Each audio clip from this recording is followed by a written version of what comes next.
नमस्कार. सध्या गोव्यात हिंदीतील प्रसिद्ध अभिनेता नवाजुद्दीन सिद्दीकी आणि मराठीतील अभिनेत्री प्रिया बापट यांच्या चित्रपटाचं शूटिंग चालू आहे. गोव्यात 32 वर्षांपूर्वी घडलेल्या सोने तस्करीच्या घटनेवर हा चित्रपट बनत आहे.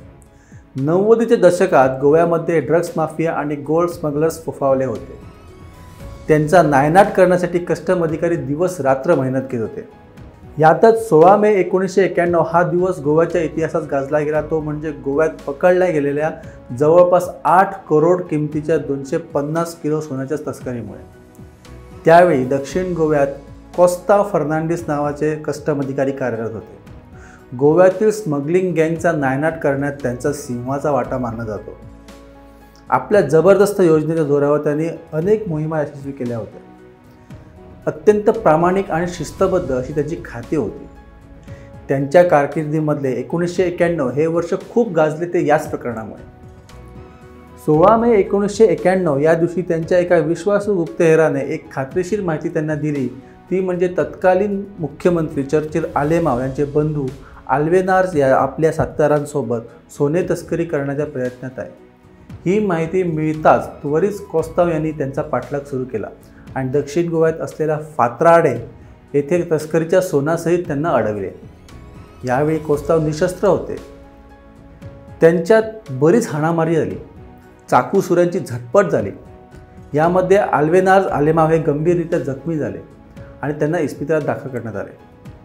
डॉक्टरांनी आल्वेनार्स यांना वाचवण्यासाठी शर्थीचे प्रयत्न केले, परंतु त्यांच्या परिश्रमांना यश काही आले नाही आणि उपचारादरम्यान त्यांचा मृत्यू झाला. दरम्यान इथे आल्वेनार्सच्या आलिशान गाडीच्या डिक्कीत लपवलेले 250 किलो सोने सापडले होते. उपचारादरम्यान झालेल्या मृत्यूनंतर भारतीय गुन्हा शाखा म्हणजेच CBIने आल्वेनार्स यांच्या खुनाचा आरोप ठेवत कस्टम अधिकारी कोस्ताव फर्नांडिस यांच्यावर 7 जून 1991 रोजी खटला दाखल केला. परंतु उच्च न्यायालयाने त्यांच्याविरुद्ध दाखल केलेले आरोपपत्र खारिज केले. त्याच दरम्यान कस्टम अधिकाऱ्यांनी तत्कालीन मुख्यमंत्री चर्चिल आलेमाव, त्यांचे बंधू आणि सहकाऱ्यांवर गुन्हा नोंदवले आणि त्यांनी ज्या वाहनामधून सोन्याची तस्करी केली होती ती वाहने खात्याकडून जप्त केली.